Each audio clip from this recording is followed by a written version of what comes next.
안녕하십니까. 오픈소스 관리 솔루션 컨설팅 전문 기업 OSBC입니다. 2023년 12월 OSBC 오픈소스 웨비나에 참석하신 여러분을 환영합니다.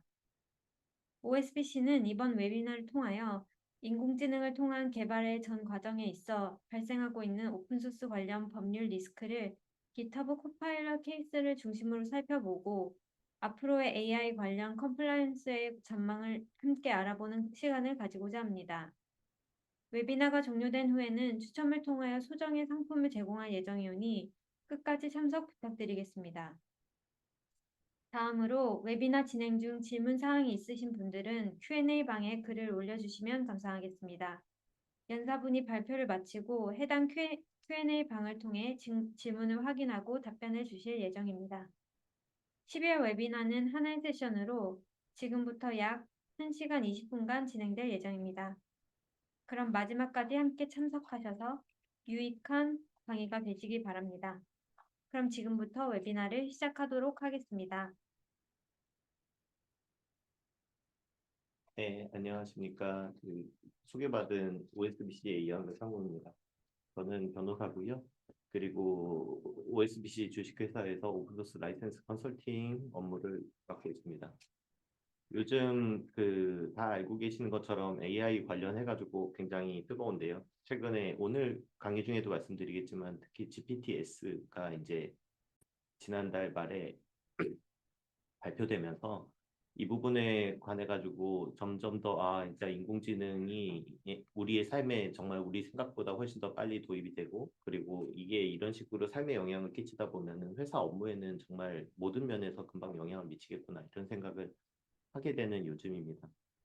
일단은 AI 관련된 부분은 너무 빨리 변하고 있기 때문에 사실은 제가 이거 PT를 준비하는 과정에서도 PT를 몇 번 바꿔야 될 정도로 새로운 것들이 계속 나오고 있기 때문에 이게 막 앞으로의 AI의 전망이 이렇다라고 말씀드리기가 사실은 굉장히 어려운 부분이 있습니다. 지금까지 제가 봤던 어떤 부분보다도 점점 정말 빨리 변하고 있고 하루가 하루가 다르게, 그리고 또 지난달에 알았던 게 이번 달에는 아니고 이런 정도의 속도로 변하고 있어서 제가 함부로 AI 시장의 뭐 전망이나 이런 거에 대해서 말씀드릴 수는 없을 것 같고요. 일단 오늘 시간은 지금까지 현재 밝혀진 거를 중심으로 해서 어떤 부분들이 AI 서비스 출시하는 과정에서 문제가 되고 있고 실제로 되고 있고, 그리고 또 그다음에 이거에 비춰봤을 때 앞으로는 어떤 식으로 이제 이 AI 출시 과정에서의 컴플라이언스 시장은 어떻게 돌아갈까라는 부분에 대해서 좀 법률가의 시각에서 본 내용으로 말씀드리도록 하겠습니다. 엔지니어 분들의 시각도 있을 텐데 오늘은 이제 저작권법하고 법률적인 부분에서 오픈소스 관련해서 향후에 AI 출시 과정에서 컴플라이언스가 어떻게 될지 이를 한번 지금까지 일어난 내용들에 비추어서 알아보는 시간을 갖도록 하겠습니다. 미리 안내드린 오늘 강의 시간은 질문 시간까지 질의응답까지 포함해서 1시간 20분 정도 잡혀 있는데요. 여러분들의 소극중한 시간을 절약할 수 있도록 최대한 빠르게 진행을 해서 예정된 시간보다는 빨리 마칠 수 있도록 노력해 보도록 하겠습니다. 이제 시작하도록 하겠습니다. 이 AI 서비스가 출시되면서 여러 가지 기존의 법리하고 맞지 않는 부분이 많이 나오고 있습니다. 여러분들 기존에 있었던 법이라는 것은 사실은 어떤 의미에서는 현실을 따라갈 수밖에 없습니다. 현실이 존재하지 않는데 그거를 규율하는 법이 있는 경우는 굉장히 드물고요. 대부분의 경우에는 현실이 먼저 도래를 하고 그 상황에 대응하기 위한 이제 각종 법규가 등장을 하게 됩니다. 우리는 이제 최근에 이런 것들을 많이 봤죠. 새로운 것들이 많이 나왔으니까. 여러분들 휴대전화를 이용해 가지고는 여러 가지 이 플랫폼이라든지 이런 게 발전하면서 이 개인정보에 관한 여러 가지 규율들이 새로 생겼고요. 그리고 암호화폐가 등장을 하면서 암호화폐에 대해서 어떻게 규율할 거냐 하는 이슈들이 사후적으로 나왔었고요. AI가 출시되는 것도 마찬가지로 이런 AI 인공지능이 어떤 사람의 업무의 전부나 일부를 대체한다는 개념이 종래에 있지 않았었기 때문에 이거에 대한 법률적인 규제는 이후에 나올 수밖에 없습니다. 이후에 나올 수밖에 없다는 것은 아직 그다지 존재하지 않는다는 의미입니다. 이렇기 때문에 AI 서비스 출시하고에 관련돼 가지고 여러 가지 법률적인 이슈들이 있습니다. 여러분들 뭐 자율주행차만 해도 그거 관련된 법률적인 이슈가 어마어마하거든요. 뭐 사고 났을 때 누구 책임이냐는 굉장히 쉬운 문제부터 기본적인 문제부터 시작해가지고 뭐 보험 문제는 어떻게 될 거냐, 뭐 이렇게 이런 여러 가지 이슈들이 발생을 하는데 이 AI 관련해서 여러 가지 그 이슈들 중에서 오늘 여러분들하고 다뤄볼 이유는 저작권 이슈입니다. AI 서비스가 출시되면서 저작권 이슈가 가장 요새 뜨거운 화두로 떠오르고 있거든요. 법률업계에서는. 이게 AI가 이제 기존의 선택형 AI 내지는 확률형 AI라고 부를 수 있는 것들이 최초 이전의 AI였습니다. 이 선택형 AI로 가장 유명한 거는 알파고인데요. 알파고 같은 경우에는 뭔가 새로운 데이터를 만들어내는 AI는 아니었고요. 학습을 통해서 지금 반상에 있는 391개인가 그렇죠? 점이 19 곱하기 19인데 그 남은 수들 중에 어디다가 수를 놓는 게 가장 확률적으로 이길 가능성을 제일 높여주느냐. 이거는 정해진 답 중에 최적화된 답을 고르는 AI입니다. 그러니까 이거는 새로운 걸 만드는 건 아닌 거죠. 그냥 기존에 있던 자리 중에 한 군데를 둘 건데 어디에 놓는 게 제일 좋을까 하는 객관식 시험이라고 생각을 하시면 될 것 같습니다. 여러분들 익숙한 개념을 보면은. 근데 이게 거기에서 AI가 멈추지 않고 주관식 시험에도 답을 하기 시작한 거죠. 그거를 이제 우리는 생성형 AI라고 부릅니다. 생성형 AI가 이제 여러 가지 생성형 AI 모델들이 있는데 그 중에서 현재 주류적이고 생성형 AI를 가장 빠르게 발전시킬 수 있고 있는 모델은 라지 랭귀지 모델이죠. LLM 모델이라고 하는데 자연어를 코드화해서 습득한 다음에 그걸 가지고 이제 자연어 순으로 다음 단어에 사용될 거를 확률적으로 계산을 해가지고 새로운 데이터를 생성하는 이런 방식의 알고리즘 모델입니다. 이렇게 단순하진 않지만 가장 간단하게 말씀드리면 이런 모델이고요.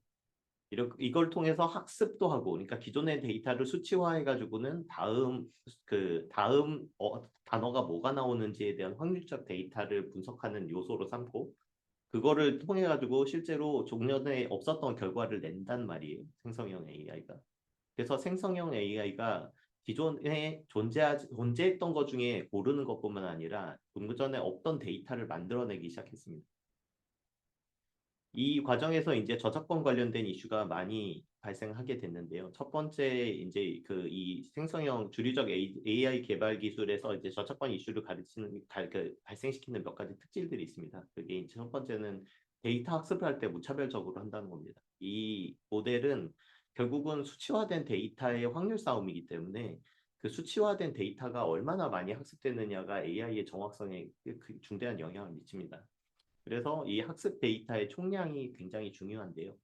학습 데이터의 총량이 중요하다 보니까 이제 여기다가 넣을 수 있는 데이터가 어떤 거냐를 이제 가려가지고 넣지를 않고 일단은 넣고 보는 이제 이런 식의 개발이 한동안 진행이 됐습니다. 지금 같은 경우에는 약간 정리가 되어 가고 있는 것 같기도 해요. 근데 그전에는 그렇게 하지 않았었기 때문에 이 데이터 학습의 미차별성에 관해 가지고 죄송합니다. 이슈가 있고요.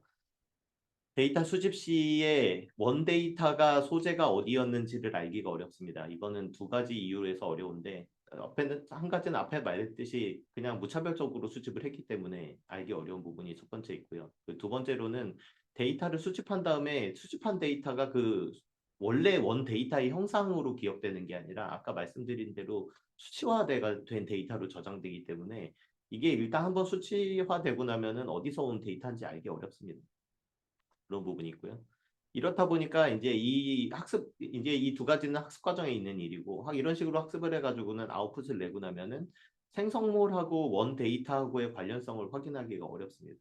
이게 도대체 어디서 따와서 이 산출물을 나온 건지, 이 산출물을 계산하는 알고리즘에 원래 있던 데이터의 어떤 부분이 나온 건지를 파악하기가 굉장히 어렵습니다.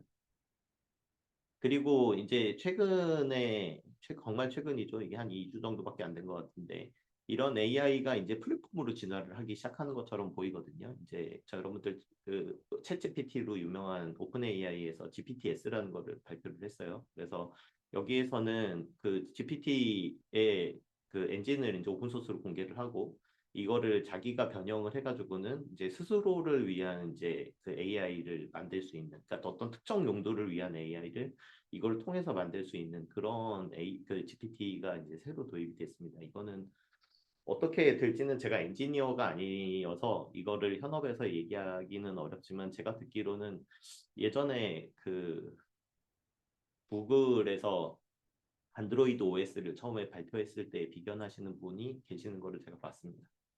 그런 식으로 이제 이 GPT를 기반으로 한 새로운 여러 가지 AI 모델들이 생기면은 이게 그 AI 모델 자체를 만드는 게 쉬워지면은 AI 모델링이라든지 AI 모델에 의한 산출물을 내는 작업들이 굉장히 활발해질 걸로 생각이 됩니다. 왜냐하면 예전에는 AI 엔진 만드는 것 자체가 너무 힘든 거였거든요. 근데 지금은 그냥 엔진을 갖다가 내가 필요한 AI 엔진을 바로 만들 수 있다.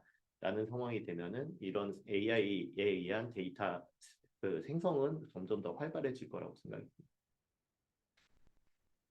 이 AI에 의한 이런 생성형 AI의 그 작업에 있어서 저작물 관련해서는 저작권법 관련해서는 이제 두 가지 측면에서 이 이슈가 발생할 수가 있어요. 하나는 데이터 크롤링하는 데서 이제 이슈가 발생할 수가 있고요. 두 번째로는 이제 생성물을 이제 발표하는 단계에서 이렇게 이슈가 발생할 수가 있습니다. 첫 번째 데이터 크롤링 단계에서 이슈는 이제 수집 가능한 데이터가 있고 수집이 불가능한 데이터가 있거든요. 여러분들 다 아시다시피 기존의 법리에 의하면은 모든 지적 생성물에 대해서는 원시적으로 저작권이 있는 거고 그 저작권자의 동의가 없는 한 이제 수집 가능하지가 않거든요. 원칙적으로는.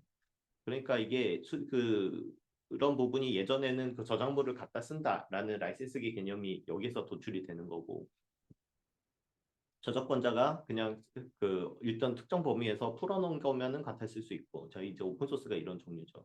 그게 아니라 그러면은 원저작자의 허락을 받아서 써야 되고 이제 이런 식의 것들이 있었고 이제 인터넷에 있는 여러 글들이라든지 여기에 대해서 이제 저작권 문제를 어떻게 할 거냐에 관해 가지고 뭐 CC BY라든지 여러 운동들이 있었고 일부 효과가 있었지만 모든 인터넷상의 글에 대해서 이 저작권이 명확한 거는 아니었습니다. 근데 종전에는 그게 그렇게 크게 문제는 되지 않았어요.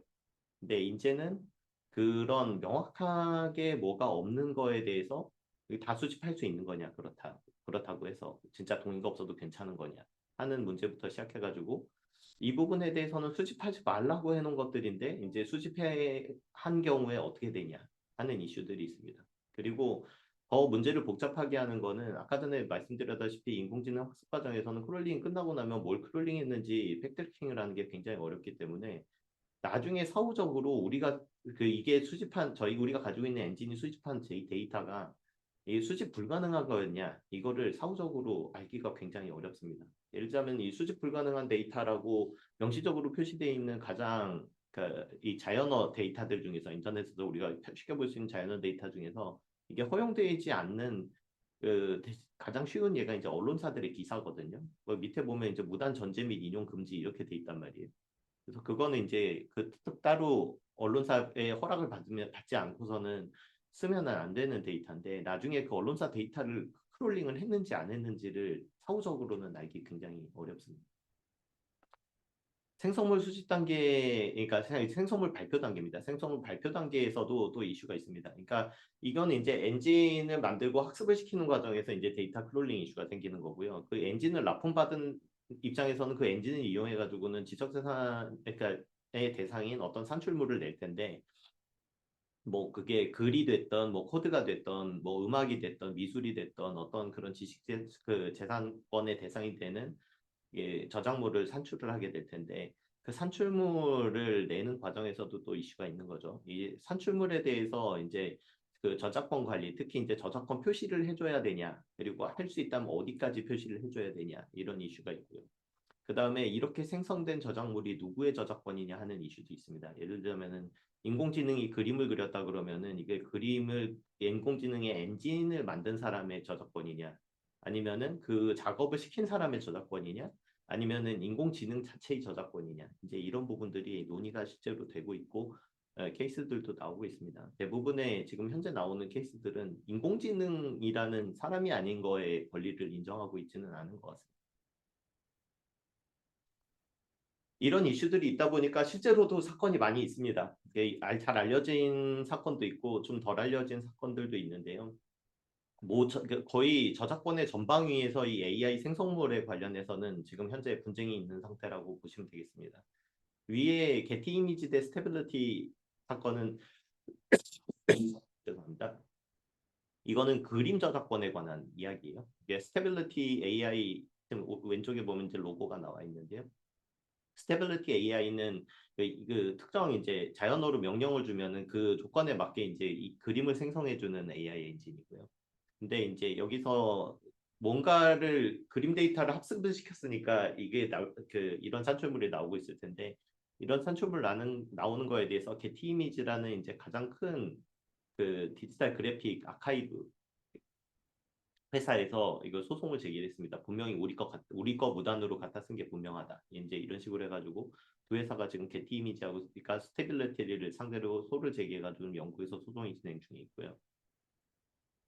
그다음에 이제 그 존도하고 깃허브 대 깃허브, 뭐 오픈 AI, MS 전부 다 마이크로소프트죠. 예, 전부 다 피고로 잡혀 있는데 저희는 이제 이거를 깃허브 코파일럿 사건이라고 부르도록 하겠습니다. 이 사건 같은 경우에는 이제 프로그래밍에 대한 사안입니다. 오늘은 이 사건 위주로 살펴볼 거예요. 저희가 오픈소스 이야기를 할 거기 때문에. 이 사건은 이제 오픈소스를 이용해 학습 데이터를 이용한 다음에 인공지능이 소스를 생성해냈을 때 이거에 대해서 그 학습에 사용된 오픈소스들에 대해서 오픈소스에 관련된 기존 법리를 지켜줘야 되냐 이거에 대한 문제입니다. 결국은 소 제기한 사람들은 뭐 뒤에 자세히 말씀드리겠습니다만은 오픈소스의 원 저작권자들이고 이 우리가 분명 우리 거를 학습해가지고 이 결과가 나왔을 텐데 왜 오픈소스에 관련된 라이센스 법리를 하나도 안 지키냐 이제 이런 거에 대한 사건이고요. 그다음에 이제 사라 실버만하고 메타, 뭐 폴 트렘블레이 대 오픈 AI 사건 같은 경우에는 이거는 글에 대한 사건입니다. 앞에 사라 실버만이라든지 폴 트렘블레이라든지 이런 사람들은 작가들이에요. 근데 작가들인데 이게 글을 쓰는 거를 보니까 자기네들이 이미 발표한 자기들의 작품을 학습에 쓴 것 같은데 이런 부분들이 이렇게 무단으로 쓸 수 있는 거냐 그리고 그걸 통해서 학습 결과를 산출하는 게 맞냐 이제 이거에 대한 소송들이 있는 거고요. 그리고 아까 전에 말씀드렸다시피 이런 저작권들은 이런 작가님들 말고도 사실은 언론사 같은 경우에 철저하게 이런 식으로 사용되는 거를 막고 있기 때문에 이런 부분에 대해서 뭐 월스트리트 저널이라든지 아니면은 북미 언론 미디어 협회라든지 NMA가 이제 그 북미 이제 미디어 협회인데 이런 데들에서 이제 소송을 준비하고 있다고 알려져 있습니다. 이 부분에 대해서는 학습을 한 데이터에 이제 내역을 내놔라라는 얘기도 아마 디스커버리 과정에서 있을 것 같고요. 그리고 그거에 대해서 이제 그 무단으로 사용한 거에 대한 책임 문제를 물을 것 같습니다. 이런 소송이 실제로 많이 있어서 현재 현업에서는 AI 그 크롤링을 할 때 이렇게 예전처럼 무단으로 하지 않고 이런 언론사랑 이런 데랑 사전 협의를 하고 있습니다. 실무적으로는. 예를 들자면은 뭐 SBS에서 종전에 있었던 영상을 우리가 이제 영상 AI를 학습시킬 때 쓰고 있다 이러면은 SBS 아카이브 팀에다가 이제 연락을 해가지고는 적정한 가격을 주고 이제 그거에 대해서 이 학습에 대한 사용료를 내고 데이터를 받아가지고 학습을 시킨다든지 이런 식으로 진행이 되고 있는데 이런 부분들이 확립되기 전에 이제 무차별적으로 진행된 부분들이 있기 때문에 현재 이제 다툼이 있는 거죠. 아까 전에 말씀드렸다시피 이게 현실이 진행이 되면은 그 다음에 사후적으로 이제 법적인 규율이 이제 디벨롭이 될 수밖에 없는데요. 실제로 AI 관련된 각종 규제들이 나오고 있습니다. 예, 지금 현재 아마 전 세계적으로 가장 큰 영향을 줄 것처럼 보이는 거는 유럽 의회에서 지금 만들고 있는 AI법 초안인데요. AI 액트라고 부릅니다. EU AI 액트인데 AI법 초안이 지금 현재 통과된 상태입니다. 올해 통과됐어요. 말 그대로 초안만 통과된 상태이기 때문에 최종안이 어떻게 나올지는 아마 올해 2024년이 지나봐야 이제 윤곽이 나올 것 같습니다. 근데 현재 원래는 유럽의회의 AI법 같은 경우에는 뭐 이제 강한 AI하고 약한 AI를 가리고 그리고 또 디지털 그러니까 개인정보 보호라든지 아니면 개인 생체 정보를 이용한 어떤 서비스라든지 예를 들면 뭐 홍채 정보를 이용해 가지고는 개인을 파악한다든지 뭐 이런 부분들에 대한 규제를 위주로 논의가 시작됐었습니다만은 아까 전에부터 계속 말씀드렸다시피 AI라는 게 워낙 빨리 바뀌고 하다 보니까 이게 법을 만들기로 하고 지금 논의한 게 한 2년 정도 됐는데 2년 동안 상황이 많이 바뀐 거죠. 그래서 이 넣어야 된다는 내용들도 계속 바뀌고 있습니다. 초안 단계에서도 사실은 최초 초안, 그 다음에 중간 초안, 최종 초안이 다 다른데 이 마지막에 들어간 내용 중에 하나가 뭐냐면은 여기 적어드린 것 같이 유럽연합 혹은 회원국의 저작권법을 위반하지 않아야 된다. AI 사용이. 그러니까 기존의 저작권법을 준수해야 된다라는 조건이 새로 들어갔고요. 그다음에 저작권법의 보호 대상인 훈련 데이터를 사용하는 경우, 그러니까 데이터 크롤링의 대상인 그 데이터가 저작권의 보호를 받으면은 그 주요 내용을 충분하고 구체적으로 공개해라. 너네들이 이거를 저작권 보호 데이터를 뭘 갖다 썼는지를 공개를 해라. 이런 내용이 막판에 거의 들어갔습니다. 네, 이 부분은 상당한 임팩트가 있을 걸로 생각이 돼요. 왜냐하면은 이게 앞으로 여러분들하고 오늘 논의할 기터브 코파일럿 사건하고 연결해서 보면은 굉장히 예, 강한 규제가 될 수가 있거든요, 이 내용이. 미국 같은 경우에는 이제 생성형 AI 개발사에서 미국 같은 경우에는 근데 유럽하고 입장이 약간 다릅니다. 이게 사실은 정치적인 이슈하고 경제적인 이슈가 다 걸려 있기 때문인데 아무래도 여러분들 다 아시다시피 현재 AI 기술에서는 미국이 세계를 선도하고 있는 상황입니다. 그래서 미국 같은 경우에는 좀 더 적은 규제를 통해 가지고 AI를 최대한 빨리 발전시켜서 초격차를 내려고 하고 있는 상황이고 유럽 같은 경우에는 이 부분에 대해서 예전에 예, 개인정보에 관해 가지고는 그 유럽 의회가 만들었던 기준이 이제 전 세계의 스탠다드가 됐던 것처럼 이 AI 관련된 규제를 만들어 가지고 이 부분에 대해서 이제 약간 무역 장벽으로 작용하게 하려는 이런 의도가 있기 때문에 방향성은 상당히 다릅니다. 미국 같은 경우에는 유럽 의회 같이 이렇게 적극적인 규제를 하려는 움직임은 없지만 일단 기본적으로는 현재 나와 있는 걸로는 생성형 AI 개발사는 AI 생성 콘텐츠에 대해서 워터마크를 삽입하는 기술을 넣자라는 거에 대해서는 일단 합의가 된 상태입니다. 이건 무슨 얘기냐면은 AI가 생성한 자료는 최소한 이거는 사람이 한 게 아니라 AI가 만들었다라는 걸 표시를 해줘야 된다는 거죠. 한국 같은 경우에는 이 거대 데이터 테크 기업들이라 할 수 있는 뭐 네이버라든지 카카오라든지 이런 데서 또 아니면 기존의 대기업들 뭐 LG도 LG AI 연구하는 데가 있고요. 뭐 SK그룹 뭐 이런 데서 다 투자를 하고 있기 때문에 이런 부분들에 대해서 약간 억셀러레이션을 하려는 기본적인 방향은 있습니다. 그래서 이제 2003년 7월 21일 이제 경제부에서 서비스 산업 디지털화 전략 뭐 이런 거를 세워가지고 가능하면은 이제 기존의 저작권법 이게 여기서는 굉장히 내용이 많이 바뀌는데 가장 볼드하게 얘기가 나왔던 거는 이 실제로 되진 않았습니다. 하지만 가장 볼드하게 얘기가 나왔던 거는 AI 학습 과정에서 일정 기간을 설정해가지고 그 기간 동안에는 기존의 저작권법에 구애받지 않고 데이터 클리닝을 할 수 있도록 허용을 하자. 뭐 이런 얘기까지 나왔었는데 이 부분은 아무래도 이제 저작권자 그룹에 의해 가지고 굉장히 반대를 많이 받을 수밖에 없기 때문에 실제로 실현은 안 됐는데요. 어쨌든 정부의 방향은 약간 AI 개발의 편의를 봐주는 방향으로 규제를 하려고 하는 것 같습니다. 이제 그 두 번째 파트에서는 이제 오픈 소스 뭐 오늘 들으시는 분들이 오픈 소스에 대해서 얼마나 개념이 있으실지 제가 몰라가지고 간단하게만 준비했습니다. 아시는 분들은 사실은 스킵하셔도 되는 부분인데요.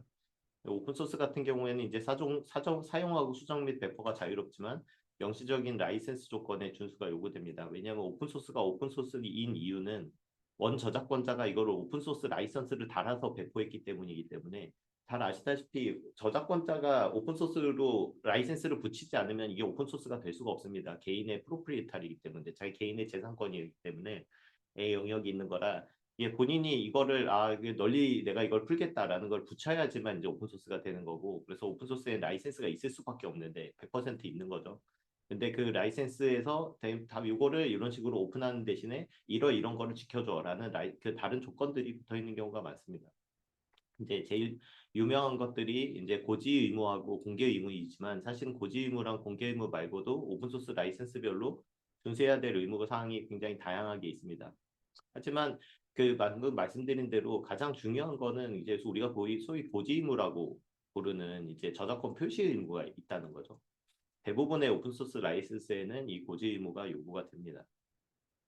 그리고 일부 라이센스의 경우에는 이제 공개 의무, 이제 특히 GPL 라이센스 같은 경우에는 일부라도 소스 코드가 사용되면 한두 줄이라도 일부라도 사용이 되면은 이제 전체 프로그램에 있는 소스에 대해서 공개를 요구하는 이런 식의 공개 조항을 가지고 있죠. 그리고 이런 오픈 소스 라이센스에 대해서 계약성이 있느냐, 그러니까 이 계약성이 있느냐라는 거는 양당사자를 법률적으로 구속하냐, 그리고 이걸 위반에 대해서 법률상 계약 위반의 효과를 물을 수 있느냐라는 뜻인 건데, 이거에 대해서는 유명한 이제 제이콥스 대 캐쳐 사건이라든지, 이거는 미국 사건이죠. 아니면은 델테데 딜링크 사건, 이거 독일 사건인데요. 이런 데서 이제 라이센스의 계약성이 인정되기 때문에 이 미준수에 대해서는 책임이 있다. 이렇게 요약할 수가 있습니다. 뭐 이거는 오픈 소스 라이센스 처음 보시는 분들을 위해 가지고 이제 그 가장 짧은 라이센스인 이제 BSD 라이센스를 제가 예로 들었고요. 여기 보시면은 이제 공개 의무는 없지만 고지 의무가 있고요. 그리고 이 카피라이트 노티스를 포함해야 된다. 이런 식으로 얘기를 하고 있습니다. 그리고 이제 BSD3 같은 경우에는 이제 원저작가의 이름을 뭐 상업적으로 사용하면 안 되고 뭐 이런 조건들이 부과되어 있는 거죠.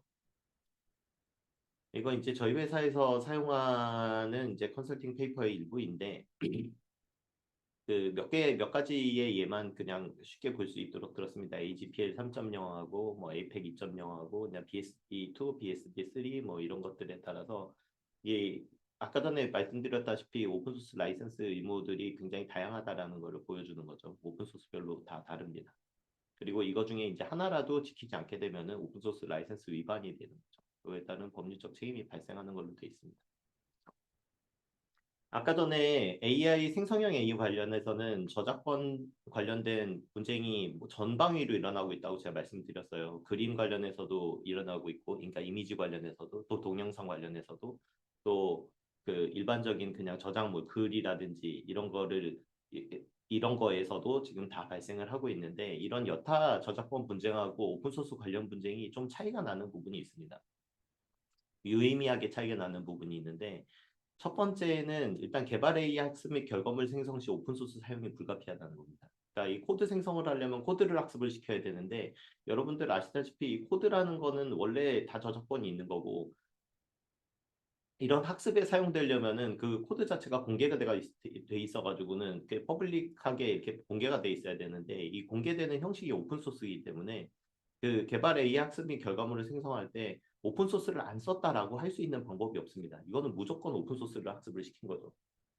그래서 기존에 그 예를 들자면은 글 쓴 작가님들하고 이제 그 소송이 걸린 사건들 같은 경우에는 이게 오픈 소스가 그러니까 그 해당 저작물이 그 작가들의 저작물이 사용됐냐 아니면 인터넷상에 그냥 일반적으로 별다른 저작권의 제한 없이 다니는 글만 학습이 됐냐 이런 식의 논의가 있을 수가 있습니다. 근데 그러니까 과연 그 저작권 있는 데이터가 학습에 사용돼서 그 부분이 침해가 됐냐? 라는 부분이 논의가 될 여지가 있는데 이 오픈소스 같은 경우에는 오픈소스 아닌 거는 쓸 수 있는 소스가 없기 때문에 아까 말씀드렸잖아요. 소스가 나와 있다는 것 자체가 이미 오픈소스라는 뜻이라서 이거는 100% 오픈소스를 사용한 거다라고 볼 수밖에 없다라는 거. 그러니까 오픈소스의 학습 사용 자체를 부정할 수는 없다는 겁니다. 이게 첫 번째 특징이고요. 두 번째로는 오픈소스는 저작권자 및 사용 조건이 명시된 문서로 존재합니다. 그러니까 아까 전에 물론 일반 저작권들 특히 여러분들이 인터넷에 게시하시는 글 같은 경우에도 뭐 이제 그 CC BY 뭐 2.0이라든지 뭐 이제 이런 것들을 붙여가지고 할 수도 있고 그리고 어떤 특정 플랫폼들 같은 경우에는 그 뭐 예컨대 네이버 카페 뭐 이런 데 올리는 글 같은 것들이죠. 이런 것들은 저희가 따로 이렇게 클릭을 해서 지우지 않으면은 CC BY 라이센스들 중에 일부가 그냥 바로 그대로 적용이 되게 돼 있거든요. 네, 그런 식으로 진행이 되는 경우들이 또 있지만 사실 일반적으로는 일반 인터넷에 있는 이미지라든지 저희 그 인터넷 사용하는 친구들의 속어로 이제 짤방이라고 부르는 거죠. 인터넷상에 되게 돌아다니는 이미지라든지 아니면은 인터넷에 있는 글이라든지 뭐 여러 가지 커뮤니티라든지 뭐 이제 그 데이터라든지 블로그라든지 뭐 카페라든지 이런 데 올라가는 글에 여러 가지 글에 그 저작권 사항 자체가 불명확한 경우가 많습니다. 그렇죠? 근데 이 오픈소스 같은 경우에는 아까 말씀드렸다시피 오픈소스는 100% 라이센스가 있을 수밖에 없기 때문에 그리고 그 라이센스 조건이 명시가 돼 있단 말이에요. 그래서 이게 어떤 라이센스에 붙어 있었던 어떤 라이센스 조건이 있었던 건지가 명시된 문서로 반드시 존재한다는 차이점이 있습니다. 그리고 대부분의 오픈소스가 오픈소스 사용 사실을 명시하도록 요구하고 있습니다. 그 사용 조건 중에 아까 전에 말씀드린 고지 의무죠. 99% 이상의 오픈소스는 고지 의무가 있기 때문에 이 오픈소스를 학습에 썼으면은 갖다 썼으면은 이 쓴 거에 대한 그 이 사용 사실에 대해서 명시를 해야 돼요. 그러니까 정확하게 말하면은 학습에 사용한 거를 밝혀야 되는 건 아닌데 학습을 하고 나서 이제 그 데이터로 나오게 될 때 그 소스의 일부가 사용되게 되면은 이제 그러면은 이제 공개가 되면서 오픈 소스 사용 사실에 대한 고지 의무가 발생을 하게 되는 거죠. 그리고 마지막으로 차이점은 뭐냐면은 이 오픈 소스 저작권에 대해서는 이제 뭐 프리 소프트웨어 파운데이션 여기 FSF라고 적어놓은 건데 이런 데 같이 저작권 감시 워치독들이 있다는 겁니다. 이런 부분들에서 이 오픈 소스가 이런 데서 지금 오픈 소스에 대해서 이제 라이센스를 붙이고 그 다음에 공개라든지 아니면 고지의무라든지 이런 거에 준수를 항상 두 눈 부릅뜨고 이제 지켜보고 있는 사람들이 있고 문제가 있으면 문제 제기를 하게 돼 있다. 라는 부분들이 다릅니다. 이런 부분들을 보시면 이제 여러분들도 쉽게 이해하시게 될 텐데 다른 그 저작물들 예를 들면 뭐 그림이라든지 음악이라든지 아니면은 일반 그냥 그 문서라든지 이런 창작물에 비해 가지고는 이 오픈 소스를 이용한 코드 창작 같은 경우에는 이 저작권 위반 사실이 좀 더 명확하게 밝혀질 수밖에 없다라는 거를 아시게 될 겁니다. 그렇죠? 이게 오픈 소스가 100% 사용이 됐으니까 오픈 소스 사용 안 했다고 할 수도 없고 그다음에 그거에 대해서 라이센스가 불분명하다라고 할 수도 없고 그리고 그거에 대해서 심지어 썼으면은 공개를 하라 그러니까 고지를 하라는 의무가 대부분 붙어 있고 이렇기 때문에 이미 오픈소스 생성물이 있는데 고지가 안 됐다. 이러면 이 자체로 지금 위반 가능성이 굉장히 높은 거죠. 실제로 그래서 이제 이 GitHub 이게 오픈소스 라이센스 관련해서 거의 이제 업계 표준 내지는 시금석이 된 이제 사건이 지금 진행되고 있는데 그게 지금부터 살펴볼 GitHub 코파일럿 사건입니다. 이거는 이제 연역을 좀 아실 필요가 있는데요. 이제 GitHub는 여러분들 다 아실 겁니다. 개발하시는 분들은 이제 오픈 소스의 이제 가장 큰 저희 이렇게 비유하자면 맞는지 모르겠는데 오픈 소스계의 DC 인사이드인 거죠. 오픈 소스의 이제 가장 큰 저장소라고 할 수 있는데요. 대부분의 오픈 소스들이 여기서 업로드되고 여기서 이게 컨트리뷰션 되고 그리고 또 여기서 다운로드 받고 이제 이렇게 되는 이제 오픈 소스에 모여진 정보, 오픈 소스의 정보의 바다다 이렇게 볼 수 있는데 이 오픈 소스의 가장 큰 바다라고 할 수 있는 GitHub를 그 마이크로소프트가 2018년에 8조 원을 주고 인수했습니다. 근데 이때부터 사실은 사람들이 이상하다고 생각을 했어요. 왜냐하면은 여러분들 잘 아시는 것처럼 MS는 오픈 소스하고 안 친하거든요. MS는 예전부터 리눅스하고 대립했던 사이고 오픈 소스 진영에서는 어떻게 됐든 그 소스를 그러니까 프로그래밍을 특정 OS 안에 가두리를 치려고 하는 MS의 방식에 대해서 마음에 들어하지 않았고 MS 입장에서는 사실은 MS-DOS 시절부터 가장 강력한 경쟁자가 리눅스였기 때문에 이 둘의 관계는 사실은 굉장히 긴장 관계라고 할 수 있습니다. 근데 그렇게 하고 있던 MS가 갑자기 오픈 소스의 가장 큰 그 저장소를 8조나 주고 사니까 도대체 이게 배경이 뭐냐 이거에 대해서 굉장히 의구심을 가지는 시선들이 있었습니다. 처음에 인수할 때부터. 도대체 물론 선의로 해석해서 이제 MS가 오픈 소스를 대가 대세니까 이걸 거스를 수 없고 우리를 품에 안고 이거를 발전시키려나 보다 이런 시각도 있었지만 과연 그 MS가 그렇게 할까? 왜 쟤들이 이거를 8조 원이나 주고 인수를 했지? 이런 시각이 사실은 주류적이었던 건 사실입니다. 18년인데인가 그러니까 얼마 되지 않은 사건입니다. 이게 5년 전에 인수가 된 거죠. 그런데 이제 그거로부터 이제 3년 정도 뒤에 MS가 이제 GPT-3 기반 자동 코드 완성 인공지능인 GitHub 코파일럿 서비스를 런칭을 합니다. 이거는 이제 GitHub에 딸린 이제 그 GitHub 이름을 단 서비스인데 결국은 이 코드 생성을 하는 AI를 만들어낸 거죠.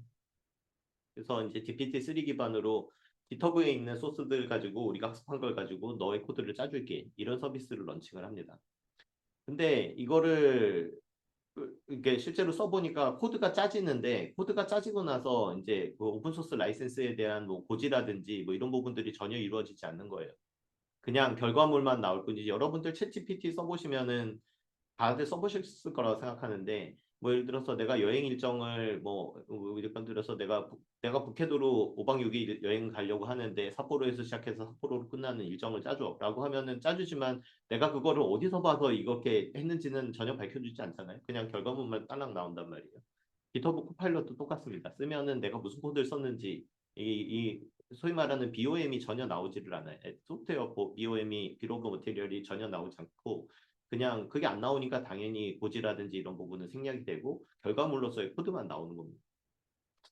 근데 그 자기들도 이 부분에 대해서 오픈소스를 학습 데이터로 쓴 거라는 거에 대해서 부정하지 않거든요. 앞에 말씀드렸다시피 부정할 수도 없습니다. 이거는 누가 봐도 MS는 이걸 학습시키기 위해서 GitHub를 인수를 했던 거고 이게 이거를 내 걸로 만들어 가지고 그냥 그거를 열심히 학습에다 쓴 거예요. 그래서 이제 코파일럿 서비스를 런칭을 했는데 그거에 대한 산출물이 분명히 오픈소스가 이제 일부들이 뿌려져 나오는 걸 텐데 결국 오픈소스들이 결합을 돼가지고는 뿌려져 나오는 거잖아요. 오픈소스를 통으로 쓰는 일은 없겠지만 이 GPT의 성질상 그 각 파트는 분명히 어디에 있는 오픈소스에서 따온 걸 텐데 그 부분이 어디서 따왔는지 이런 부분들이 전혀 밝혀지지가 않고 밝혀지지 않다 보니까 그 1층이 안 되면 2층, 3층은 될 수가 없으니까 고지 의무라든지 공개 의무 같은 부분들은 당연히 전혀 지켜질 수가 없는 이런 상황이 됐습니다. 그래서 이거를 보고 FSF에서 그 출시하자마자 바로 다음 달에 야 이런 식으로 하는 거는 오픈소스 라이센스를 정면으로 위반하는 거다. 이걸 가지고 경고를 하는 공식적인 입장문을 냈습니다. 그리고 이 부분에 대해서 MS하고 그 오픈 AI는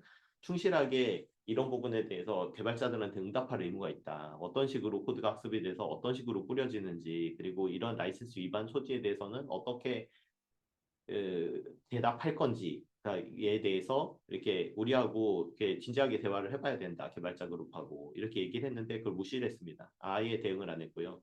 그 대응 무시를 했을 뿐만 아니라 1년 있다가 딱 이제 유료화를 한 거죠. 그거를.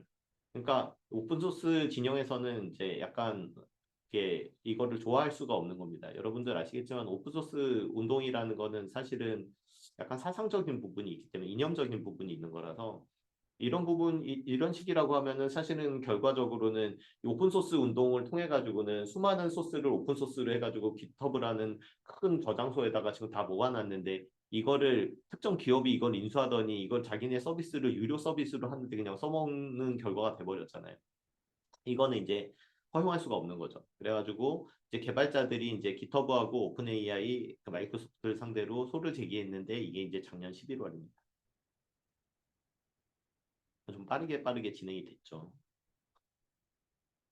그래서 이제 유료하고 나서 5개월 만에 소송이 들어온 거예요. 이제 GitHub 코파일럿 사건에서는 지금 현재 쟁점이 어떤 거냐면은 이제 미국 저작권법에도 그렇고 우리나라 저작권법에도 공정 사용이라는 개념이 있습니다. 결국은 이제 공공성이 있는 부분에 대해서 공공복리의 증진을 위해서 사용되는 부분에 대해서는 이제 일부 저작권법의 원리가 이제 후퇴하는 이런 법리인데요. 구체적인 저작권 공정 사용 이슈에 대해서 구체적으로 들어가게 되면 이제 너무나 법률 이야기가 돼버리니까 이제 그런 법리가 있다고만 간단하게 말씀드리도록 하겠습니다. 그래서 일단 이 부분에서는 이런 식으로 데이터 크롤링을 하고 그리고 이게 그 크롤링한 데이터가 현출되는 게그 AI가 모든 사람들이 AI가 이제 AI를 통하면 이제 이게 오픈 AI가 이 깃허브 코파일럿에 의해서 진행하고 있는 게 정말 활성화되고 이게 정말 바이어블하게 돌아간다 그러면은 예전에는 개발을 못하던 사람도 개발을 할 수가 있는 거거든요. 정말 단적으로 얘기하면. 왜냐하면 어떤 특정한 코드를 짜줘라고 하면 코드가 나오는 상황이기 때문에 이런 식의 이제 일종의 코드 민주화 그리고 이게 그 코드들을 이제 더 다양한 것들을 빠르게 생성할 수 있고 누구나 이제 이런 부분들에 대한 공공적인 공리가 증진되기 때문에 이 부분에 대해서는 저작권이 어느 정도는 후퇴해야 된다. 이제 이런 그러니까 이런 후퇴할 수 있다라는 게 이제 저작권 공공 사용에 대한 법리라고 말씀을 드릴 수가 있겠는데요. 일반인 그분들께서 이해하실 수 있을 정도로만 설명드리면 이게 저작권의 공정 사용에 해당한다라는 주장을 지금 하고 있습니다. MS에 가장 큰 방어 논리 중에 하나예요. 우리는 우리 회사조차고 하는 게 아니라 AI가 대세고 이 대세인 AI가 그냥 단순하게 문서 생성해서 그치는 게 아니라 코드를 짜가지고는 지금 이제 디지털 시대에서 가장 큰 무기가 코드인데 그 코드를 누구나 생성할 수 있게 해주는 것 자체가 이게 굉장히 공공성이 있는 서비스고 이거에 대해서는 그 저작권 공정 사용에 해당한다고 봐야 된다. 이런 주장을 하고 있습니다. 그리고 두 번째로는 이제 결과물의 저작권 및 오픈소스 라이선스적 계약 조건이 위반한 거냐. 과연 이 결과물이. 이거에 대한 논리가 있는데 이 부분에 대해서는 지금 MS가 뭐라고 반응을 했는지가 다 정확하게 공개가 안 돼 있어가지고 어떤 주장을 하고 있는지는 정확하게 밝혀져 있지는 않습니다. 이 소송이 끝난 게 아니고 판결이 난 것도 아니기 때문에 어떤 주장을 하고 있는지는 모르겠는데 중간 판결을 보면은 이제 MS에서 이런 주장을 했고 판사도 이 부분에 대해서 이렇게 성명이라는 건 물어보는 겁니다. 원고한테 이런 부분은 너가 상대방 말이 일리가 있으니까 너가 이 부분을 밝히는 게 좋겠다. 이걸 성명이라고 하는데 성명을 한 부분이 있기 때문에 이런 주장을 했겠구나 이렇게 추단을 할 수가 있는데 이게 무슨 얘기냐면은 우리가 산출한 거에 진짜 그 코파일럿에 우리가 그걸 학습 데이터로 쓰긴 했어. 그러니까 크롤링은 했다는 거죠. 하지만 여러분들 아시겠지만 오픈소스 라이센스 이슈는 데이터를 갖다 썼다고 의무사항이 발생하는 경우는 잘 없거든요. 그런 것도 드물게는 있지만 대부분의 경우에는 디스트리뷰션을 하면서 그러니까 배포를 하면서 의무사항이 발생을 하게 되는데 그러면은 크롤링을 한 거는 맞아. 근데 우리가 데이터를 그 이제 코드 데이터를 이렇게 출력을 하는데 이 출력하는 데이터에 나오는 이 코드가 그 코드가 맞냐? 라는 부분에 대한 입증 문제가 있는 거죠. 이거는 이제 두 가지 층위로 볼 수가 있는 건데 첫 번째는 그 코드 지금 기존의 오픈소스로 라이센스가 붙어 있는 코드하고 이 코드의 동일성을 확인하는 부분. 이게 여기 코드 거를 갖다 썼네. 라고 할 수 있는 부분을 입증할 수 있냐. 왜냐면 아까 전에 말씀드렸다시피 데이터 크롤링을 한 상태에서 이거를 이제 무작위로 꺼내 쓴 거기 때문에 사실은 이걸 진짜 이걸 갖다 쓴 건지 아니면은 또 코드들이 그 해당하는 코드가 어떤 특정 코드에만 있는 게 아니라 약간만 유니버설한 코드 내용이기만 하면은 굉장히 많은 오픈소스에서 공통적으로 사용되고 있는 부분이 있을 거란 말이에요. 그럼 그 중에 도대체 어느 거를 갖다 쓴 거냐. 이제 이런 부분에 대한 이슈가 하나가 있는 거고요.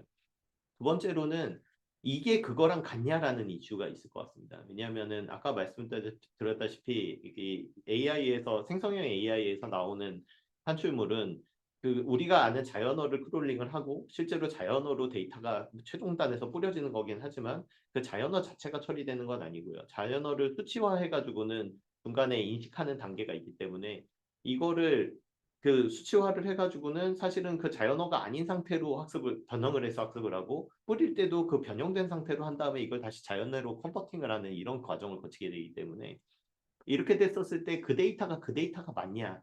그러니까 한번 그런 과정을 거쳤는데 이게 그거를 이런 과정을 거쳐서 생성된 거를 그 코드를 갖다 썼다고 할 수 있느냐라는 이슈가 있을 것 같습니다.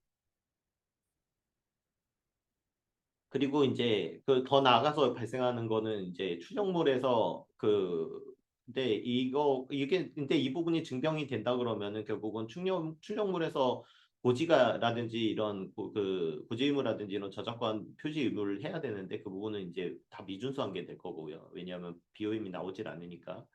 그리고 또 GPL 등 그 공개 의무 발생 코드 같은 경우에는 포함이 됐다라고 하면은 전체를 공개를 해야 되잖아요. 여러분들 스니펫 형식으로 일부라도 포함이 되면은 이제 전체 프로그램 소스도 공개를 해야 되는데 이런 부분은 이제 안 한 라이센스 정말 위반 문제가 발생할 수가 있게 됩니다. 이런 부분들이 지금 그 원피고 사이에서 다투어지고 있습니다. 이제 작년 12월에 소가 제기됐다고 했는데요. 이게 MS에서는 그래서 이거는 저작권 공정 사용에 해당한다. 그러니까 이 사건은 애초에 소송이 될 거리가 아니니까 이 소를 각하해달라. 그러니까 본안 심리를 하지 말고 이 사건은 그냥 애초에 말이 안 되는 사건이라고 하고 소송을 종료시켜 주십시오. 라는 신청을 할 수가 있는데 미국 소송에서 그걸 모션 투 디스미스라고 하거든요.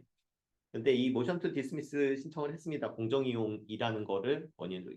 이게 주의적으로는 그러니까 가장 중요한 원인으로는 공정 사용이다. 두 번째로는 우리는 그 코드를 출력하는 데 쓴 게 그 이 라이센스에 있는 오픈 소스 코드가 아니다. 이런 두 가지 주장을 했는데 첫 번째 주장 부분들이랑 두 번째 부분들이 다 안 받아들여졌습니다. 법원에 의해서. 그래서 이거는 근데 착각하시면 안 되는 게 이거를 그런 미국 법원이 모션 투 디스미스를 기각하면서 이 부분이 저작권의 공정 사용이 아니라고 했냐? 그러니까 라고 인식하시면 안 돼. 그거는 아닙니다. 무슨 얘기냐면은 이게 저작권 공정 사용에 해당하는 게 명백하다라고 하면 소송을 더 볼 필요가 없다. 이런 주장, 이런 소송, 이런 신청이기 때문에 모션 투 디스미스는 이게 기각됐으면은 법원 입장에서는 어떤 입장이냐면은 저작권의 공정 사용에 해당하지 않는다라는 판단이 아니고 저작권 공정 사용에 해당하는지 아닌지를 본안 소송을 통해서 한번 봐야겠다. 이런 느낌의 판결입니다. 그래서 저작권 공정 사용 여부가 이제 본안에서 치열하게 다퉈줄 걸로 보이고요. 근데 하여튼 MS가 낸 것만으로는 이것만으로는 누가 봐도 공정 사용이라고 하기는 좀 힘든데? 라는 이제 판단은 한 거죠. 그래서 이 부분에 대해서는 대놓고 공정 사용이 아니라고 했지만 이 부분은 이제 그 MS하고 이제 오픈 AI 쪽에는 약간 뼈아픈 이제 판결이 된 상황이고요. 그러니까 이 얘기는 뒤집어 말하면 두 번째 줄처럼 원고들의 주장이 다 사실이다. 그러니까 그 코드를 갖다 썼다라고 하면 저작권 침해가 될 가능성이 열려 있는 거죠. 그러니까 이제 본안을 보겠다라고 얘기를 한 거고요.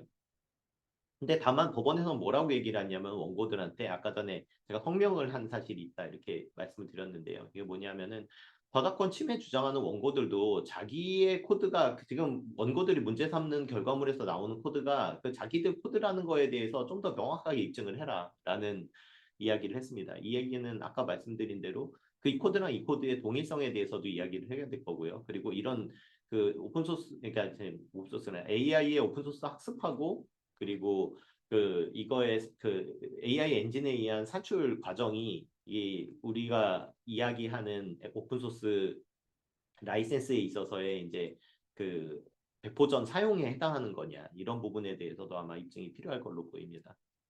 그리고 이제 마지막은 이제 법리적인 부분인데 아까 전에 이제 제이콥슨 대 캐쳐 사건에서 이 오픈소스 라이선스가 이제 계약성이 다퉈졌었다는데 그 계약성이 인정됐다 이렇게 말씀을 드렸는데요. 사실은 저 사건에서도 그게 쉽게 인정된 거는 아니었거든요.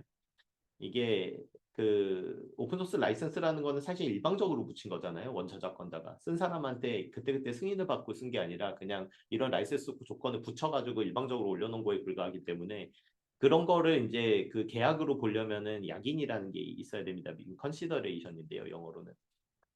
이 이거를 일방적으로 올려놓은 거지만 이런 부분이 이에 의해 가지고 이게 계약으로 편입됐다고 이 사람이 동의하고 썼다고 할 수 있다라는 부분이 필요한데 이 부분에 대해서 이제 이게 약인이 있어서 계약이냐 아니냐에 대해서 제이콥스 대 캐쳐 사건 같은 경우에는 1심에서는 이게 계약성이 부정이 됐었어요. 그러다가 항소심에서 이제 계약성이 있는 걸로 이렇게 결과 뒤집혀가지고 인정이 됐던 거라 이 사건에서도 이게 그 오픈소스 라이선스의 계약성에 대해서 한 번 더 다퉈지지 않을까 이런 전망도 있었는데 이 모션 투 디스미스에 대해서는 이 부분에서 아무 말이 없었습니다. 그러니까 아마 MS 쪽에서도 그렇고 이 오픈소스 라이선스 자체의 계약성에 대해서는 이제 특별하게 앞으로 문제는 안 될 걸로 이렇게 보여집니다. 어떻게 될 것 같냐? 이 부분은 사실은 상당히 추단하기 힘든 부분들이 있습니다. 일단 미국 정부의 입장도 있고, 아까 말씀드렸다시피 미국 정부는 아무래도 AI 회사들의 좀 더 이제 우호적인 입장일 수밖에 없기 때문에, 물론 그런 미국 정부의 입장을 사법부가 고려할지 아닐지는 또 이제 또 다른 문제기는 하지만, 하여튼간 여러 가지 이슈 또 법리 외적인 부분들도 작용할 수가 있는 소송이어가지고 이게 어떻게 될 건지를 정확하게 전명하기는 힘든데 일단 현재 단계에서 좀 예측을 해보면 여기서부터는 이제 제가 예측하는 거기 때문에 이게 정확하게 맞을 거다라고 말씀드리기보다는 그냥 제가 보기에는 아마 이런 식의 느낌이지 않을까 정도로 좀 가볍게 받아들여 주시면 좋을 것 같은데요. 첫 번째로는 저작권 위반 소지가 근본적으로 해결되지 않는 한 합의 가능성은 낮을 거다라고 봅니다. 그러니까 이게 오픈소스 관련된 분쟁이 여러분들 잘 아시겠지만 이제 사건이 판결까지 가는 일이 굉장히 드물고 애초에 밝혀지지도 않고 그냥 합의로 끝나는 경우가 굉장히 많거든요. 대부분의 사건이 그렇다고 보이는데 이 사건 같은 경우에는 이렇게 합의로 그냥 종결될 가능성은 그러니까 돈 주고 합의로 종결될 가능성은 굉장히 낮을 거라고 보입니다. 왜냐하면 이 소송 자체가 이런 식이라면은 오픈소스 라이센스의 미래가 없는데 약간 이런 느낌에서 제기된 소송이기 때문에 이 부분에 대해서 돈을 받고 합의를 한다 이러면은 이분들이 약간 오픈소스 업계에서 매장될 수도 있을 약간 이런 분위기이기도 하고 그리고 이게 그걸 떠나가지고 이 소송 자체가 우리가 아는 오픈소스 라이센스와 오픈소스의 월드를 지켜야 된다. 약간 이런 식의 이념적인 부분이 있는 소송이기 때문에 금전적인 부분도 분명히 있겠지만 그래서 단순히 돈을 준다고 해결될 것 같지 않습니다. 그래서 이 부분에 대해서는 저작권 위반 소지가 근본적으로 해결되지 않는 한 합의 가능성은 낮을 거다. 그러니까 만약에 합의가 된다 그러면은 오픈 AI라든지 MS라든지 뭐 GitHub 이런 데서 이거 학습해가지고 한 거에 대해서는 우리는 앞으로 이 저작권 부분, 그러니까 오픈소스 라이센스 다 존중하고 이 부분에 대해서 목록도 다 붙이고 이 부분에 대해서 라이센스도 다 지키고, 그러니까 뭐 고지의무라든지 이런 것도 지키고 이렇게 할게라고 해야지 합의가 될 것 같은데 그렇게 하면은 그냥 완전히 합의가 아니라 백기를 든 거잖아요. 그래서 그런 식의 합의는 어려울 것 같은데 그런 식의 조건이 없으면 원고도 물러서지 않을 것으로 보여가지고 이거는 합의 가능성은 좀 적고 결국은 판결까지 가지 않을까 일단 이렇게 예상이 되고요. 저는 생각을 해봅니다. 그리고 저작권 공정 사용이 될 거냐라는 부분이 있는데 사실은 이게 굉장히 추가 왔다 갔다 할 걸로 보입니다. 왜냐하면 이 소송이 이제 미국 소송 걸리는 시간들 생각해 보면은 지금 좀 빨리 진행되는 편이긴 해도 적어도 한 2년 걸릴 걸로 보이거든요. 근데 이게 2년 동안은 진짜 앞으로 2년 동안에 AI 월드가 어떻게 변할지 어떤 지형이 될지 이거는 전혀 예측할 수가 없어가지고 이 공정 사용이라는 거에 공정 사용이라는 게 굉장히 사회적인 개념이기 때문에 현재 AI가 어디까지 발전했고 어떻게 쓰이냐라는 거하고도 연결이 된 거라서 정확하게 예측이 어려운 부분은 있습니다. 하지만 제가 보기에는 이게 아무리 그래도 MS가 이거를 그러니까 오픈 AI가 그 GitHub 코파일럿을 무료로 공개한 것도 아니고 지금 유료 서비스를 하고 있는 상황이고 지금 특정 회사에서 지금 그 널리 알려진 데이터를 학습해가지고는 자기네들의 서비스 유료 서비스를 만드는데 사용하고 나서 라이센스를 위반했다 이런 소송이 이래가지고 그런 서비스 개발하는데 이게 결과가 그 일반인들한테 도움이 되니까 저작권 정도는 좀 묻어둬라는 식의 결정이 나기가 좀 쉽지 않을 거라는 생각이 듭니다. 일단 유료 서비스라는 게 너무 큰 것 같아요. 그래서 이게 전적으로 저작권 공동 사용 주장이 받아들여지기는 좀 어렵지 않겠나. 그리고 이 모션 투 디스미스가 기각된 데도 이제 이런 배경이 있지 않을까 이렇게 생각을 해보고요. 그러면은 다만 이 판결을 본안 판결을 하게 되면은 이제 이게 판결이라는 건 연역적으로 이루어지기 때문에 그냥 내가 보니까 이거는 저작권 공정 사용은 아니야라는 식으로 쓸 수는 없거든요. 우리가 생각하기에는 저작권 공정 사용이 되려면은 AI에서 최소한 이런 정도의 내용이 돼야 되는데 이거는 이게 아니기 때문에 그러니까 우리는 기준은 이건데 기준에 미달하니까 저작권 공정 사용에 해당하지 않는다. 이런 식으로 판결이 나올 가능성이 크단 말이에요. 그러니까 이런 과정에서 그 판결문에 있는 설시 사항에 의해 가지고 AI에서는 그런 저작권 공정 사용이 인정된다고 하면은 어느 정도여야지 공정 사용에 해당할 수 있을 건지에 대한 이야기가 나올 가능성이 있다. 이렇게 보여지고요. 그다음에 AI에 포함된 저작물 침해를 요구하기 위한 저작물 포함 여부에 대한 입증의 기준이 마련될 거라고 보입니다. 아까 전에 이 부분은 원고들한테 성명을 했다고 말씀드렸잖아요. 어디까지 들어 있어야 이게 그 오픈소스가 이게 산출물에서 쓰였다고 할 수 있는 거냐. 그리고 이게 그게 쓰였다고 할 수 있는 거냐에 대한 판단 기준이 나올 거라고 보입니다. 그리고 이게 마지막으로 지금 유럽연합의 그서 말하고 있는 그 EU AI 액트 같은 경우에는 빠르면 2024년 말에 이제 입안이 될 수도 있는 상황이거든요. 약간 더 딜레이돼서 2025년이 아닐까 좀 이렇게 전망을 하고 있지만 어쨌든 그 유럽연합의 목표는 지금 2024년 말인 상황이라서 이게 판결보다 빨리 나올 수도 있습니다. EU 법이. 그러면은 이 법의 그 EU 법이 마치 지난번에 그 개인정보 관련해서 GDPR이 이제 전 세계적으로 영향을 미쳤던 것처럼 EU 그 AI 액트 같은 경우는 또 전세적인 영향을 미치고 그게 이제 이 AI 관련 업무에 일단 업무 표준처럼 그러니까 컴플라이언스 업무 표준처럼 작용할 가능성이 있는데 그렇게 되게 되면은 그거에 맞춰 가지고는 업무 관행이라든지 이런 게 다 새로 생성될 거고 이런 부분들은 판결 결과에다가 영향을 줄 수가 있다. 만약 판결보다 EU 액트가 빨리 오는 경우에는 그렇게 말씀드릴 수 있을 것 같습니다.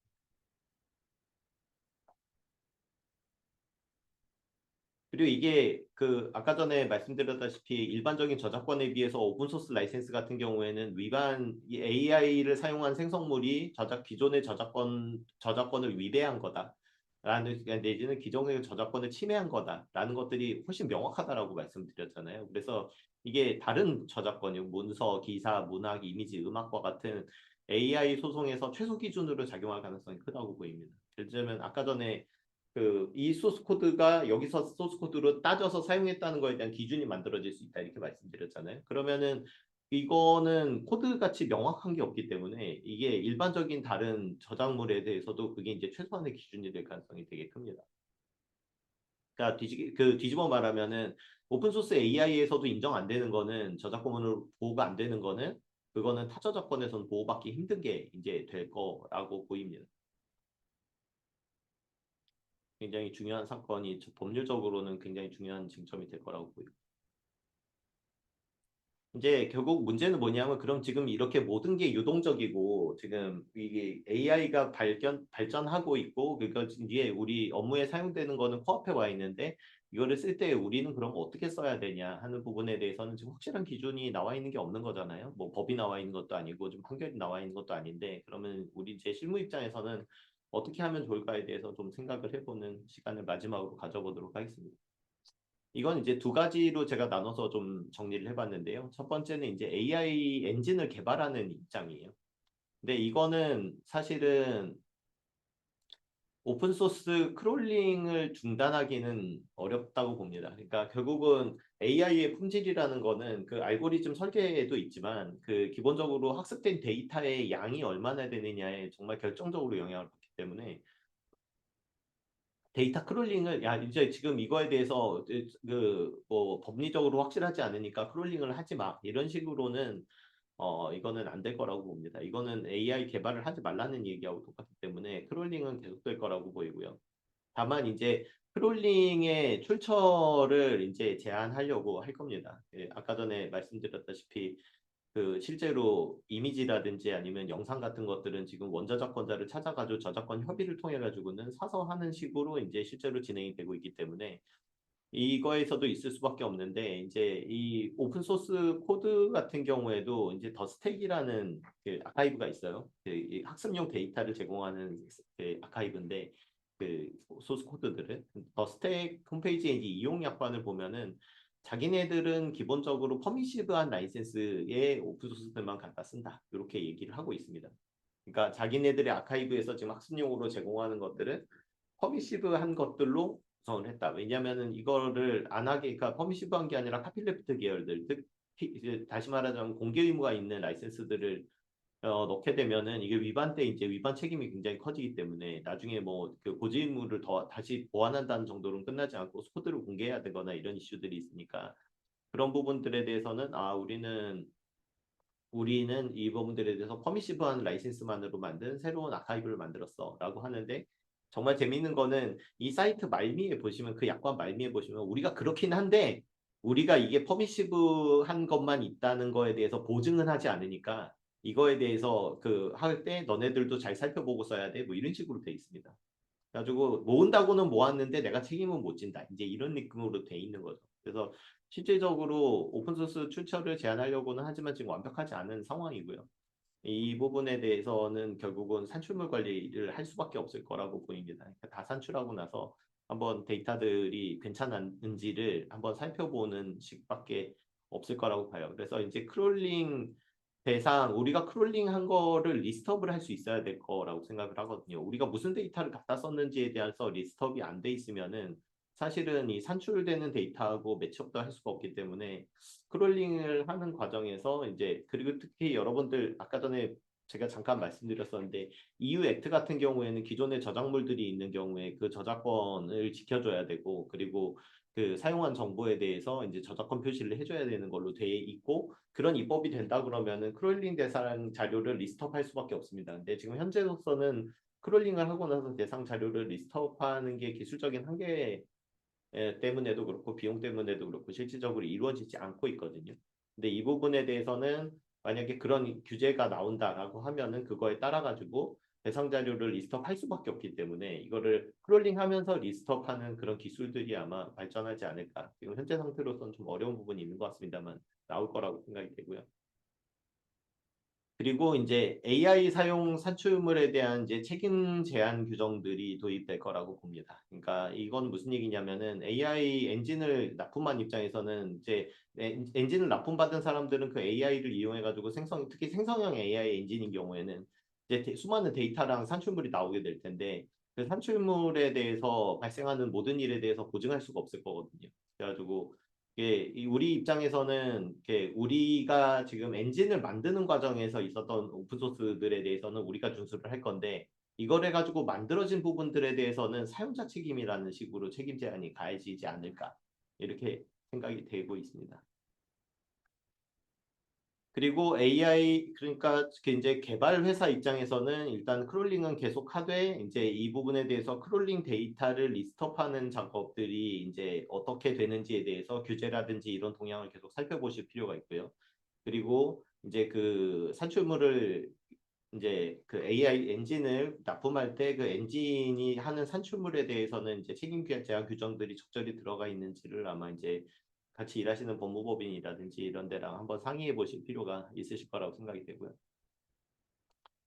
AI 개발 도구를 이제 사용하는 회사 입장에서 살펴보면은 AI 개발 도구 자체에 대해서 검증하는 거는 현실적으로 어려울 거라고 봅니다. 그러니까 그 우리가 AI 그 개발 엔진을 납품을 받았다. 뭐 GPT-S 기반이든 뭐 코파일럿 기반이든 아니면 지금 새로운 뭐 라마라든지 뭐 아니면 구글 제품에 갑자기 생각이 안 나네요. 이것도 이제 신버전이 곧 나온다고 하는데 이런 것들에 의해 가지고 이제 GPT-S로부터 촉발된 이제 여러 가지 그 엔진 경쟁에 의해 가지고 여러 가지 엔진이 나오게 될 텐데 그 우리가 AI 개발 도구를 받았다, 납품을 받았다라고 했을 때 그것 자체에 대해서 그 납품을 받은 입장에서 검증하는 거는 현실적으로 어려울 거라고 생각을 합니다. 그래가지고 이게 현실적으로 어렵기 때문에 통제 절차를 만드는 쪽으로 진행이 될 거라고 생각을 해요. 이게 두 번째 줄 보시면은 AI가 일단 개발한 건지 아니면은 사람이 개발한 건지를 일단 구별할 수 있는 시스템을 만들기 제일 먼저 아마 도입이 될 거라고 생각이 되고요. 이건 지금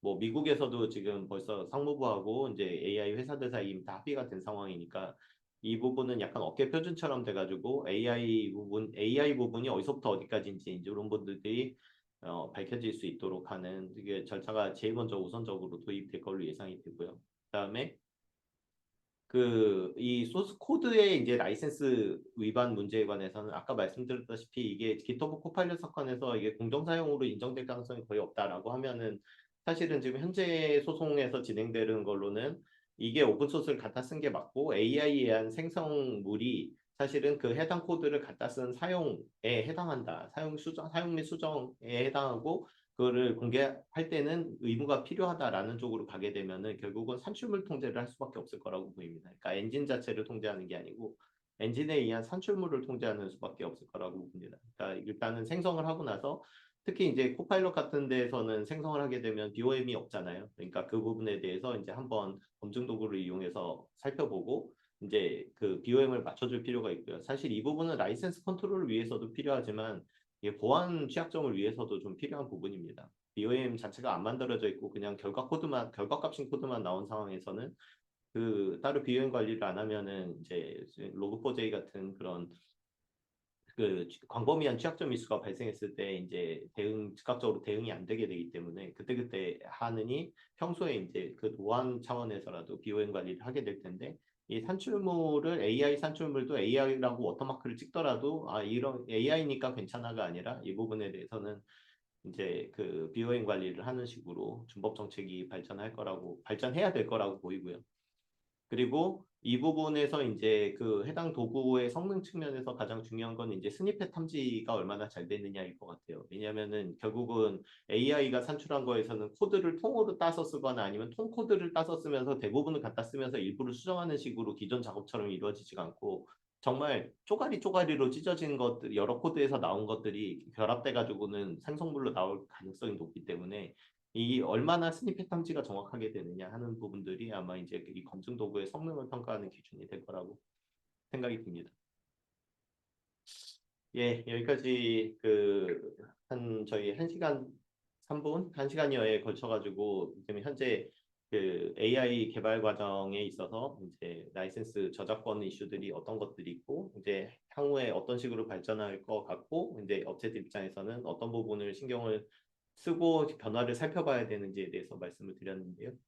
그 모두에 말씀드린 것처럼 저희 질문이 있으시면은 지금 해주셔도 되고요. 그 채팅으로 적어주신 내용이 있으면은 바로 답변을 드리려고 했는데 지금 채팅으로는 따로 질문 주신 내용이 없는 것 같습니다. 일단 질문 주신 내용이 있으시면은 말씀을 주시면은 제가 말씀드릴 수 있는 한도 내에서는 바로 말씀을 드리고요. 만약에 지금 바로 답변이 힘든 내용이면은 제가 따로 연락을 드려서 답변을 드리도록 하겠습니다. 예, 질문 있으시면 주십시오.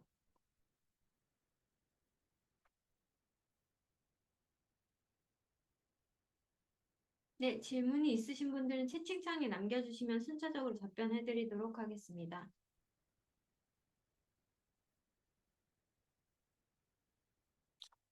특별한 질문은 일단은 안 계신 걸로 일단 알고 오늘 세미나는 마무리하도록 하겠고요. 저기 지금 보시는 화면에 제 연락처가 있으니까 나중에라도 혹시 궁금하신 부분이 생기시면은 언제든지 편하게 연락 주시면은 저희 쪽에서 연락드리도록 하겠습니다. 그리고 오늘 진행한 세미나는 저희 OSBC 유튜브 페이지에 업로드될 예정이니까 혹시라도 나중에 찾아보시고 싶으시거나 다시 살펴보시고 싶은 내용이 있으시면 참고해 주시면 감사하겠습니다. 네, 그럼 오늘 웨비나는 여기서 마치도록 하겠습니다. 네, 바쁘신 와중에도 웨비나에 참석해 주신 분들께 감사드리며 이상으로 OSBC 12월 웨비나를 종료하도록 하겠습니다. 감사합니다. 감사합니다.